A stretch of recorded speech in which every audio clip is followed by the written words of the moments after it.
Drip, drip, drip, drip, drip. All right, everybody, welcome to the Big Drip Show. It's the BLE champs, and here we got the Kid AyeeZee, we got Musa Bandana, and we got the videographer himself, Jessick. So this podcast is about the hip hop life in China, everything about it, inside of China and outside of China. So we're gonna ask some questions, focusing on those areas. We're gonna have fun with it. We're gonna keep it real, 100. Here we go. Be elite. You know what I'm saying? Flexing when we put up on the scene. Outcast, so fresh, so clean. Big drip. When you see us, yeah, we doing big things. Iced out chain, we just set it from clean. Big drip. Flexing when we pull up on the scene. Outcast, so fresh, so clean. Big drip. So Musa Bandana has been here from the beginning. He's one of the founders of BLE. He's been doing rap. He's from New York. But I don't want to tell the story, so I'm going to let him tell the story. So, Mr. Bandana, what brought you to China, and why did you choose China as the foundation for your hip hop? To China is why a lot of expat people come to China in the first place. Like, people want to travel, and the easiest way to travel is to teach abroad. And so I felt like I could teach abroad and still travel the world, being in Shanghai. So that's how I ended up coming here originally. But I also make music and I also rap. So I've been doing that since I was a little kid. So I didn't start doing that when I came out here. Originally, I just started teaching, and then I ended up doing live shows, and then I started meeting other people, and I started meeting AyeeZee. I met Ricky. I knew Ricky for a while, but we didn't really start the BLE stuff until like later on. And I started making music, and then MCing at shows, and then I started meeting a lot of different people. So then we all have one common interest. So that's how we ended up forming this team, and like we go and perform shows different places. So that's how we started like really growing out here, because we were like a group of friends with one common interest, and we felt like there's a lot of people in China that also share the same interest, and hip hop is growing here. So that's basically the roots. And then we also like started meeting fashion designers and doing shows, doing parties, hosting events. So that's basically a brief summary of how we are here now. So, and what was the other question you asked? Yeah, so you pretty much answered it. We just wanted to know, why did you choose China as the foundation to start hip hop? And well, I mean, we're here already, and we all have the same interests. So I felt like, instead of like, there's a big hip hop community in China, and Chengdu is like the mecca of hip hop in China.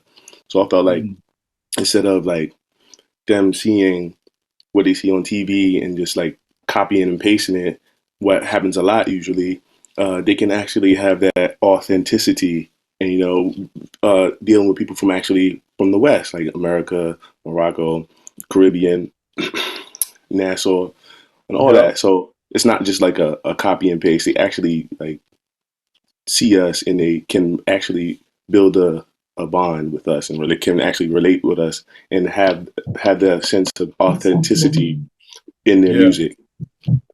Oh, yeah, man, it's a unique place where people are coming into their own with the hip hop. So as a foreigner here, you also get to ride that wave and influence them, let them influence you. That's dope. What about, we got Da-Demens in the building. He has some technical difficulties. What's up? The thing about BLE is we here. Focus on getting a diverse group of rappers from all around the world to come set a scene and make a splash and a big drip in China. So Da-Demens from Morocco. We're going to let him tell us his quick story. Yes, sir. So, my brother, why did you choose China as a foundation? I know you started hip-hop in Morocco, but why did you choose here to accelerate your hip-hop career? Yes, I was about to say that we didn't choose China actually like as a foundation for hip-hop. We started way before. I started in Morocco since 2011, 2012. I was already making music. And when we came here, just like what Musa said, we found a community actually of friends that care about this culture and care about the music, and we have mutual interests. So we thought, why not? We'll just try to build from it something that we care about. So that's how we came together. And Musa was actually like meeting a lot of friends. He met me. I met him through a friend, and then we just connected and we started making music. And We made a hit actually. Oh yeah, oh no, it still Man, I slap. remember that. You know what I I didn't mean? even like know you back then, really. I was Yeah, just like, who are these guys? yeah. I knew Musa, but I barely knew you. I was like, who is this guy shooting this music video in this pool party? What's going on here? That was lit. Yeah. So so that was a lit experience actually. Yeah. And Yeah, we just picked it from there, you know, like in China we found an environment actually here in Shanghai especially that is welcoming to hip hop and it's growing. So we thought like this is the right environment, so we just rode with it. dope. Yeah, man, this is the future, really. It's one of the last like untapped markets, hip hop economies or markets in the world that has a Yeah. lot of potential for growth, and you guys are right in the middle of it. So some exciting future. And we got the Kid AyeeZee from the Bahamas. You know, he's Yes, sir. multi-talented. He's on the sticks right now, but we want him to tell us his story on how he ended up in China and why he chooses China as a place to grow his hip hop career currently. Well, honestly, I just came here to go for schooling at first because when people who come to China, like I don't think music was on anybody's mind when they first came to China. Right. So like it just gradually became a thing. I could say that, Yeah. but like it's an experience to like grow your fan base or whatever because it's a foreign country. It's not like a place you're used to, Hmm. but you meet like a bunch of different multiple different type of people to Yeah. just to vibe with and make all type of music with because I made songs with everybody inside this group right now. Yeah.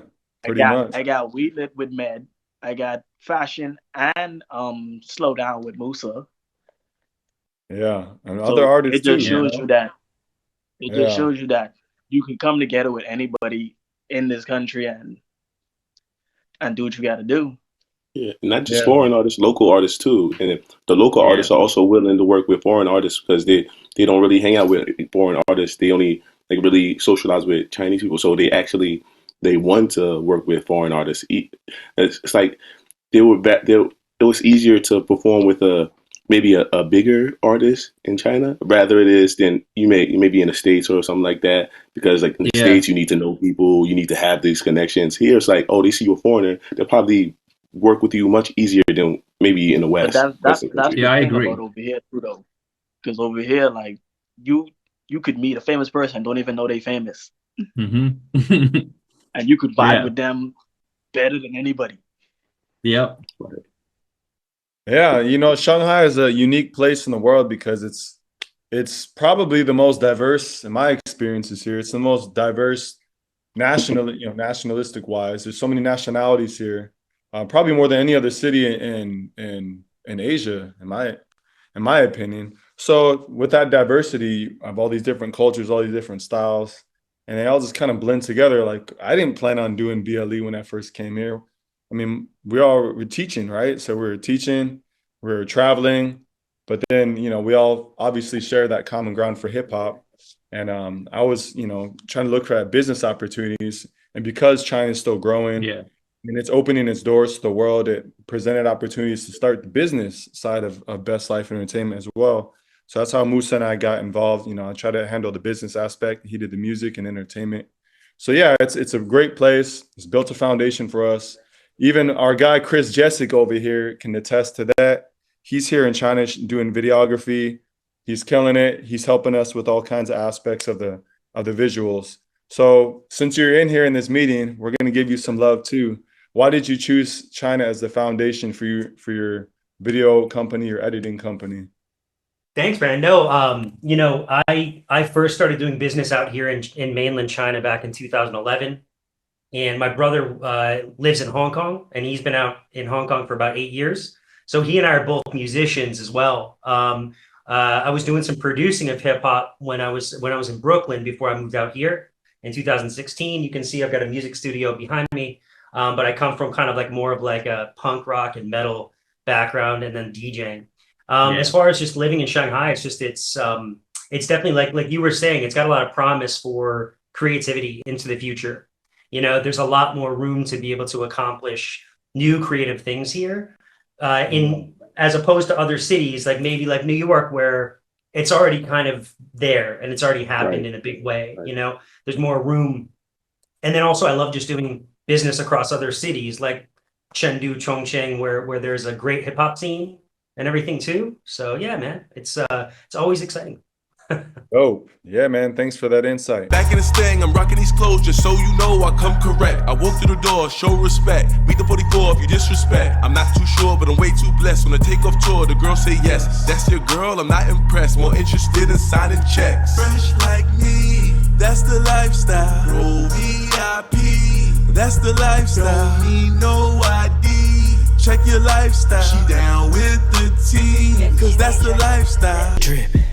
So how do you survive and thrive as a foreign artist? So basically, we're talking about how do we adjust to the culture to make sure that we can still succeed with what we're doing? And then what are the, I guess we can say, what are the challenges? Well, a hard part here is because you don't really know the language as much as, you know, the locals, obviously, because we don't speak Chinese. So maybe what was hard is like maybe to actually learn, you know, Chinese fluently. But if I feel like if I take classes consistently and learn the language, then it'll probably be easier to gain some steam and go farther as an artist. So I feel like, and also not only that, but also maybe have connections. So like if you know the right people and you're friends with the right people or you're in the right group, then you can actually go pretty far. But if you It's don't called know having those, that the Guangxi yeah, or something like that. yeah, the Guangxi means Guangxi, like yeah. got the So plugs and basically, connections. yeah. Yeah, So I think as a foreign artist, you can go Plug far if talk. you know, if you yeah, know the right people, uh, and yeah, and know the language also. That'll help. yeah. And you know, in Shanghai, we get. I think it's hard learning the language here because we get complacent because most people Mhm. here know English. So Yeah, instead of trying to learn the language and struggle, they're just gonna be like, "Yo, I just speak English." So just, all right, okay, I'll just Yeah, speak it's English. easier to get around than other Yeah. cities for sure. Whereas, yeah, if we lived in, you know, any other city, basically, aside from here, you might most likely will need to learn the Chinese because Yeah, it's like survival yeah. at that point. So Even yeah, Beijing. Da-Demens, you China, can go ahead and learn my tell us, language. right? How have you had to overcome, or what have you had to overcome to, you know, to pursue your craft here in hip hop? What are some challenges or a key challenge? Well, the first maybe. thing, Oh, okay, go. yeah. All Go right. The Da-Demens, first yeah. thing that I had difficulty when I came here was actually the cultural shock because I come from a totally different part of the world, and like Yeah. the food, like the customs, like social values here, a lot of stuff like that. It was totally different. So I had to adjust. I had um, to be willing, like, to accept what is different. And I was like, I had to change my mind that what is different is okay. It's not Yeah. actually, it's not bad just because it's different, you know. So I had to adapt to all that.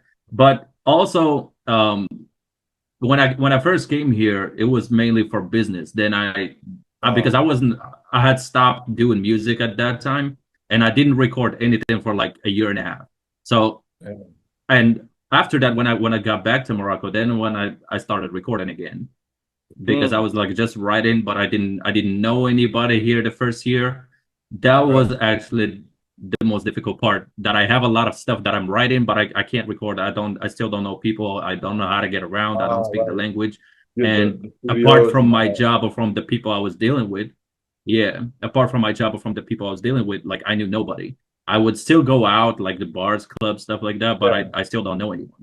So it was kind of difficult for me to get into the scene and stuff like that. But after that, gradually I started like going out more, meeting more people, and then like we started like knowing more friends in this industry here in China and stuff. Yeah. And of course, when I met BLE as well, and then like we just picked it from there. Yeah, you know, it's wild because I think a lot of you guys and Los and some of our other artists we don't have here tonight can attest to the point that you're all individual artists, but there wasn't really a community here for you to Yeah, vibe and build and make music, you know. yeah, And fortunately, like we didn't even start BLE to be a music thing. It was house parties and it was club collaborations. Right. But then through Musa being out there and whatnot and just networking, you know, it turned into the more of a music-based community, especially as we got more involved with clubs. So it's crazy how we like a rapper. Yeah, like our community was a community. Like a yeah, just from the way you dress, they look at you and be like, "You look like a rapper." And he was like, "I am." And like, just pull out his phone, give me a WeChat, nigga. It's like I have a song called WeChat, by the way. Yeah, it's like Best Life Entertainment became that community for foreign artists to develop some collaborations, not only with foreigners but with Chinese, while in Shanghai. So it's crazy how we turned this community into what it is in the biggest city in Asia or possibly the world. So came a long way to dropping an album. yeah, right. We still got the album release party coming once we get out of lockdown. Yeah, we still got to do that. When that happen? But yeah, we'll get to that point soon. But AyeeZee, what's the biggest challenge for you? What's the biggest obstacle you've had to overcome when it comes to recording or making your music, trying to pursue that craft? I think like the only thing I really could say was when I first started out, because like I had nowhere to record music. Yeah. You know what it is, you just at home writing all these songs, but got nothing to do with it, nowhere to put it. Yeah. Almost feels like right now. But also like I'm not the most social person ever. Yeah. Like the only reason I'm in BLE because Musa stopped me. I was not gonna look this nigga away. Yeah, you was a loner. I was on my lonesome, taking my ass home. That's that sound, right? I don't know what Musa was doing. I don't know what he was doing, but this nigga was No, you know what Musa was doing? He was stereotyping. But you were still outside though. He was stereotyping you. He's like, this nigga look like a rapper. He was in front of the lawn. And I don't know what this nigga was doing. Like like that bridge. Was it long or Cyclo? Yeah. I was leaving Cyclo. Oh. He just happened to stop me. He's like, "You look like a rapper." I'm like, So he's being like racist. Was that right though? Was that right? I mean, it wasn't wrong, but I was like, how this nigga know? Yeah. But yeah, that just like finding that studio, getting out there and just finding people. I was recruiting. Yeah, overcoming the social barriers, basically. Musa was on a mission. Yeah, Musa's been on. He's like recruiting. Like picking your own cats out the I'd streets. be at home doing stuff, whatever, paperwork, studying. Like I haven't stopped studying in like 3.5 years. But Musa would be out there in the streets meeting everybody. Yeah, because I'll be MCing. The street. Because I'll be MCing. Yeah, Musa, man, he the voice of the street. Voice of the streets, we call. No, because I would MC. I'll be out because I'll be MCing. Oh, right. And then he started MCing. Yeah, not just being out. Lockdown, right? Yeah. Yeah, we gonna say you was MCing, but we know what you was in them streets doing. Yeah. All right. Well, let's get Chris in it. So, what's been the biggest obstacle for you to develop your company here? Starting my own company, it's like my 1-year anniversary of my own company becoming official in Shanghai. Before that, though, I was working for another company, but I decided to take it just off on my own and have ownership, and also to be able to pick and choose different clients to work with. So it was already a New York-based company since 2014, but it was always kind of like my side jam. And then this was just me putting it front and center. I think that the biggest challenge is just setting up a company, your own company in China as a foreigner, transferring your own work visa and your work permit onto your own company. Like that was huge. You champion that because like we have ours, but it hasn't been our official like visa holder yet. But you did that, and that's hard. That's rare. Yeah, it's quite stressful though. Yeah, dealing with visa issues, we can say that. I mean, that has to do with everything, because if you don't have your visa right, then you're gonna not be able to do anything in China. You can't do your music. Yeah, exactly. You can't make whatever you're teaching or make your money. So yeah, getting that visa situation right. Yeah, But yeah, man, that's good. the one good thing about having a work visa here, like teaching and stuff, because that's stable. You know that visa is stable. You don't got to worry about anything else. Right. If you like have another career, it's like hard. It's like maybe every 4 months you got to switch visas or something like that. Yeah. Right. They say, 401 visa in my country. Interesting. I don't Go know. teach. It's just important. That's where the guanxi is important, and knowing the right people. My business manager is awesome, and she was the one who kind of made it all happen. But you need that insider. Who's your business manager? Sophia. Right. Yeah. So I'm working with her right now. Again, I thought she just set your business up, but didn't like manage it. But she's it's I call her my business manager because my accounting happens through her office, like all that stuff. Like it's a consistent, ongoing working basis. So I mean, she's not necessarily a member of my company, but she's like my guardian angel. Yeah. So yeah, we can see here the visa stuff, the paperwork, she's all that. She's your local angel. Yeah. So if you guys don't know what guangxi is, for those who are listening, guangxi basically means having the plugs, having the connects in the network.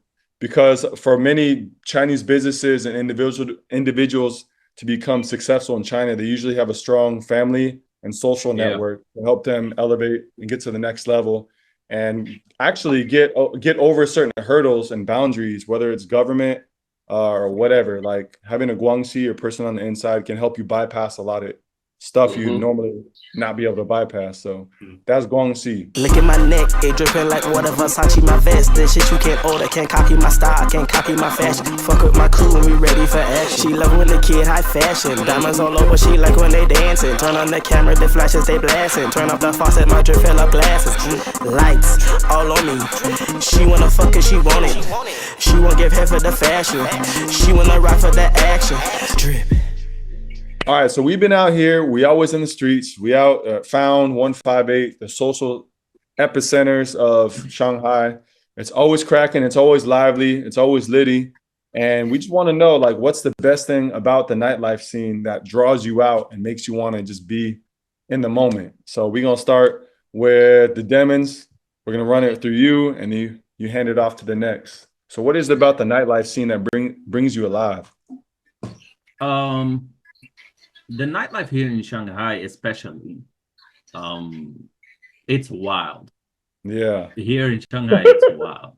Like, except from the connections that you can make and like the different people that you can meet, like every night, like you meet totally different people. Sometimes you meet the same people at some places, but like there are always like different people to meet and stuff like that. But that in itself actually is enriching. Like, for example, for somebody who just came here for, like the first, they're gonna be like a really different community, like to socialize with and not to just stay in their bubble. Like, for example, AyeeZee would, like what AyeeZee said.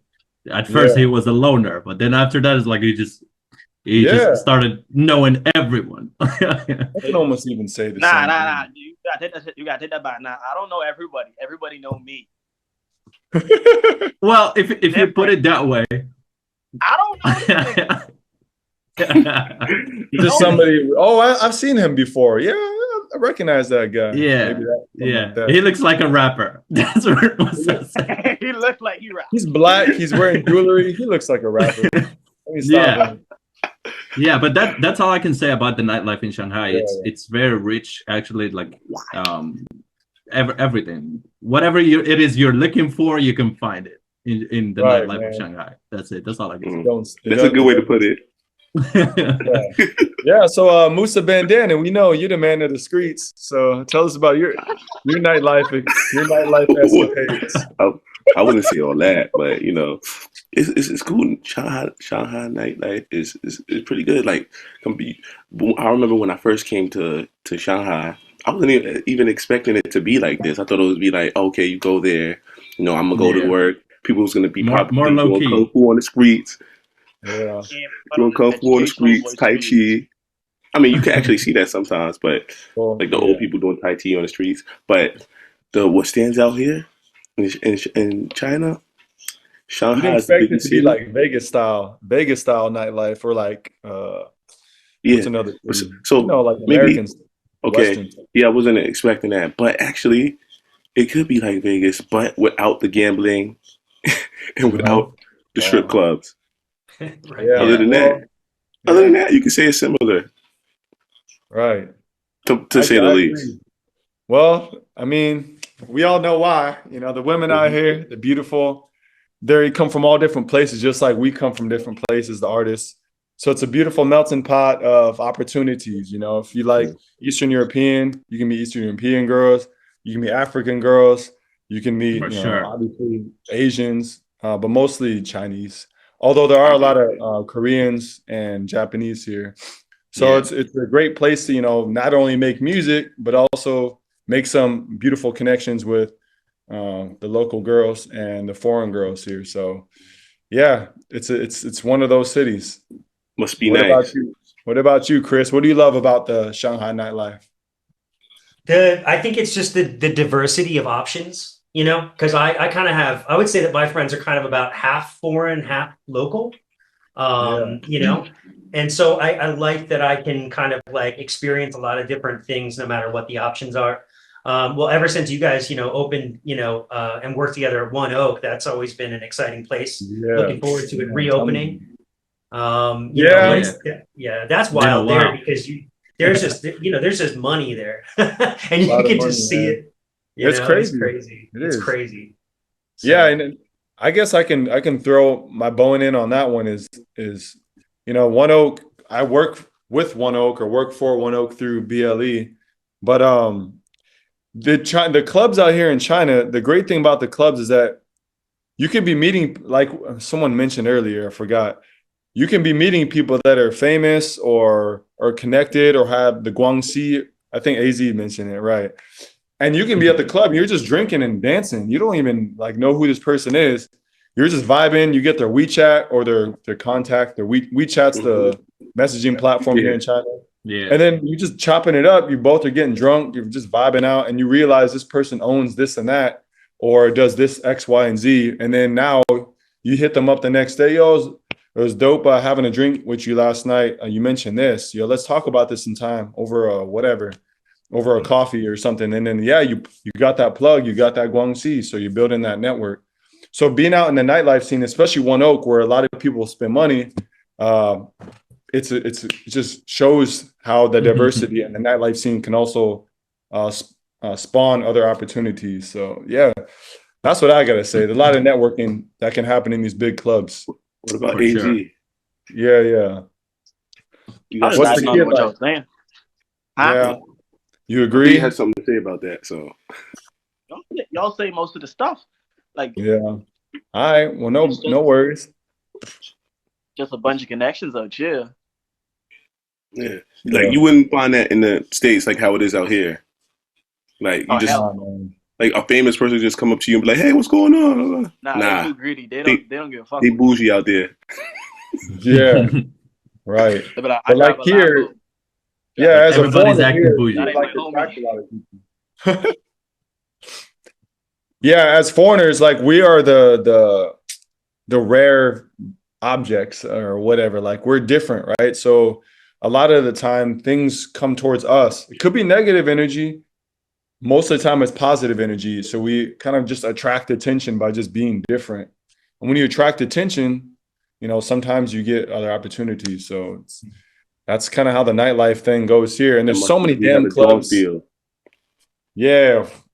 Oh, you can do that too.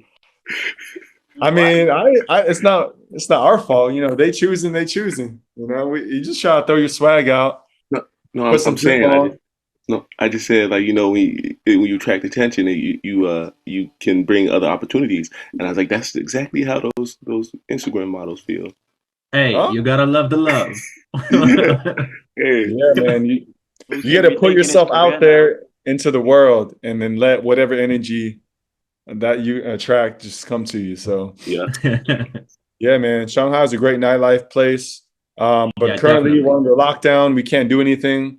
And hopefully when we come out of lockdown, One Oak pops off again, and then we get back to that life that we once knew. Yeah. And just get it litty. Started from nothing, my mind in my pockets be talking, ayy. I'ma always be rapping, I always be ripping my city forever. Hannah Montana, but says on the low. French Montana, simple from my roads. Attracting money, you can never say no. The anthem is clear, checks over hoes, yeah. Ballin'. Rocking my brain till the morning. Practice every day, weekend holidays, all on the name of the glory. All of them say that I'm naughty. They don't know half of the story.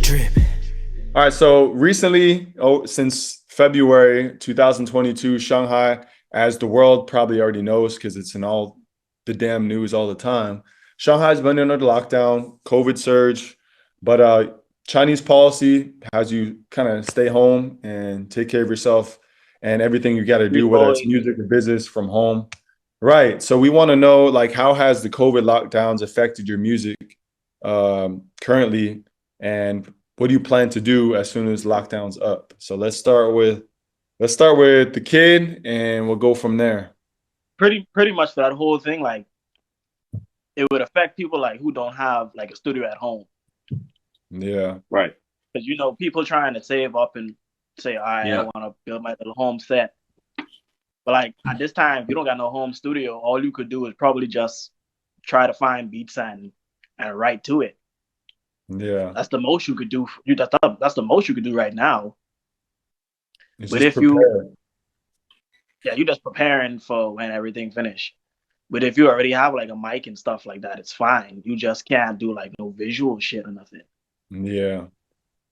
So that's tough. We can't get to the studios if you don't have a studio, or you can't even collab on some songs. I know it's easier to sometimes write your music and create a song when you're with that artist, I guess. But I'm not a rapper. I'm just saying what I think. Yeah, and then like it also like it stops you from like putting out content or whatever, because ain't nobody gonna be into watching the same content you putting up 10, 20 times. Yeah. Well, so you gotta be able to create new content. Well, that's what this lockdown has kind of allowed people to do, is create different types of content that wouldn't require them to be somewhere in person. So, I mean, there's drawbacks. You can't record your songs, but then you can also try to be creative in another way. Yeah. What about you, Da-Demens? So what has been like the obstacle, I guess you can say, lockdown obstacle number one? For me, like when it comes to the music side, the first obstacle that I have is just performing and making visuals. Performing for sure, like we can't perform anywhere since we can't go anywhere. And visuals, it's kind of, even though like you can right now, like you can make visuals with anything, literally by your phone.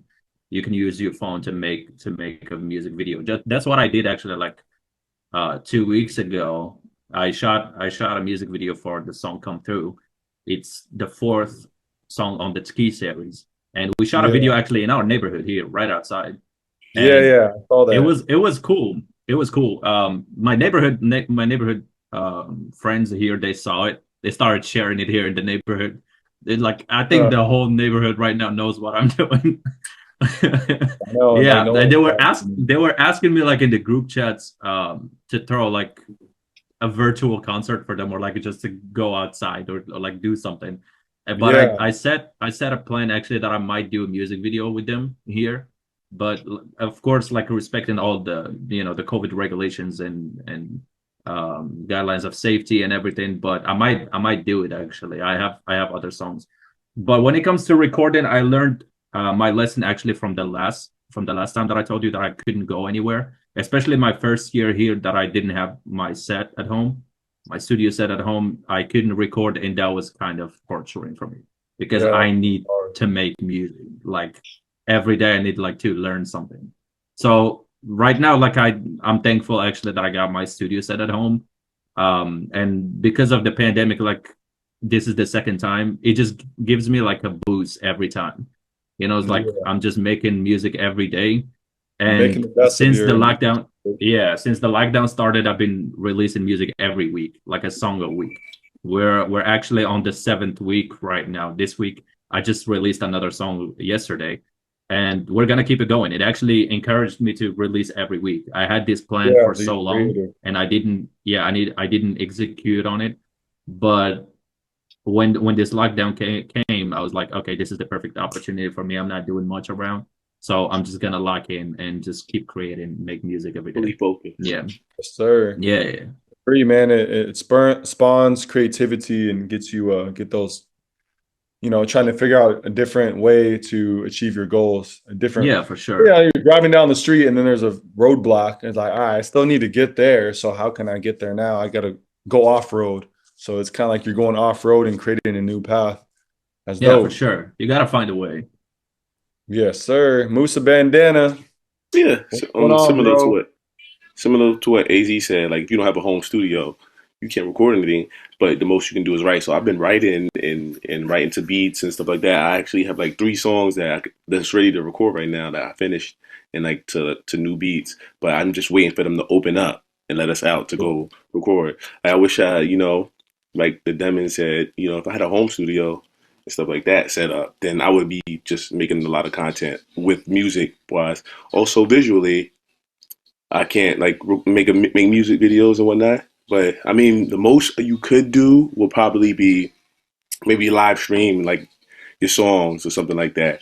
Live stream your songs and just perform on the live stream at home.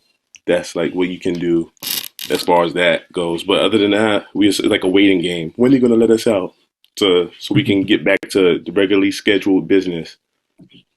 And also performing, obviously, because like a lot of the times we will perform and stuff like that too. But that won't happen for a while, I believe. Probably not. It's like next year. Hopefully not. Open out here, man. Or like the end of the year. You would think that these clubs are not going to open because they're not essential. They just want to keep the essentials open, the markets and the stores, and then and then schools and those places are opening up. At the end of June or something. I don't even know, but I feel like they're gonna just open up at the next semester. Might as well. I would say, probably next semester. And then business-wise, if your business relies on physical transactions, that's the hard thing. You can't even make money because you can't get people to come to shows or come to One Oak or events. You can't even do events. So it's like a lot of companies. And our company, not that we're suffering because we don't have overhead, right? Like we don't have the same overhead that a bar or restaurant would have because they got to pay rent and pay employees. But we're not really hosting events either. So that's the obstacle. It's like it kind of diminishes your presence if you don't have an online capability, right? So fortunately, we have that, and now we're doing our podcast. So that kind of helps overcome the lockdown situation. What about you, Chris? I know you usually travel and shoot video everywhere. So yeah, that's been the hardest part, man. It's just like not being able to travel to the other cities where I've got clients and business. Because I'm doing business across a lot of cities, and it's just kind of been holding things up. But luckily, I'm still able to keep some of those things moving. But just in terms of like creative output, I mean, it's like I miss being able to just get out and like make things, like make videos. We were supposed to start doing the first podcast here in the studio. Yeah, in the studio. That was like right when it locked down. Yeah. It was just like I think it was all going to be you guys coming over to the studio. Yeah, man. Maybe we'll do that. We'll get back on track. But I mean, I've been taking advantage of other things. Like I've been like, I've got a piano here. I've been kind of brushing myself back up on piano, like doing some stuff musically that maybe I wasn't doing before because, it's here and why not? Why not practice, Right. Yeah, man, we're all just hoping for Godspeed with this lockdown and people recover, economy recovers, society recovers. People are not paranoid to meet each other anymore. I actually think people will be willing to go out after being inside this long. Like that, it could be like that kind of effect. People just want to go out and go crazy or something like that. That's because like that girl that asked Ricky to book her a table at One Oak. I have a girl that asked me to book her a table at One Oak at the end of this month. Nice. Okay. Damn, is it open? Ready. Well, I don't know. She was just saying in case it does open that see, they ready. Book ready. I'm saying like I'm leaving China, you know, at least for a year. Like I would love to come back after a year when things are settled and I can get a visa through either BLE or this other company, this venture I'm starting. And then I can come back as a businessman and not as a teacher. And then when I come back, then we can, you know, do a lot more and get things popping. But while I'm gone, I'm still going to work for One Oak through booking and helping with their marketing and whatnot, and maybe having some promotions. But yeah, I would love to get back in the club, man. That place is great.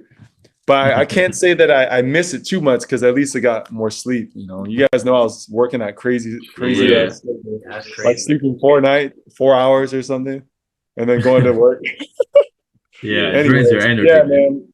The lockdown's tough. We know everybody out there in the world is somewhat living it up in the West, or depending on where you're at. We out here in lockdown, Shanghai 2022. We're surviving. We're working hard. We can't wait to get out and get shit popping again. So that's the Big Drip Show podcast episode 1. We happy that you all came to join us. These are the artists. Stay tuned for more. We got hella artists. We got about 30 to 50. We got dancers. We got rappers. We got MCs and DJs. We're going to be bringing them on the show on a routine basis, giving you a taste of what they bring to China and their music and hip hop careers. So for now, this is it. Thanks for joining. We lit. Drip.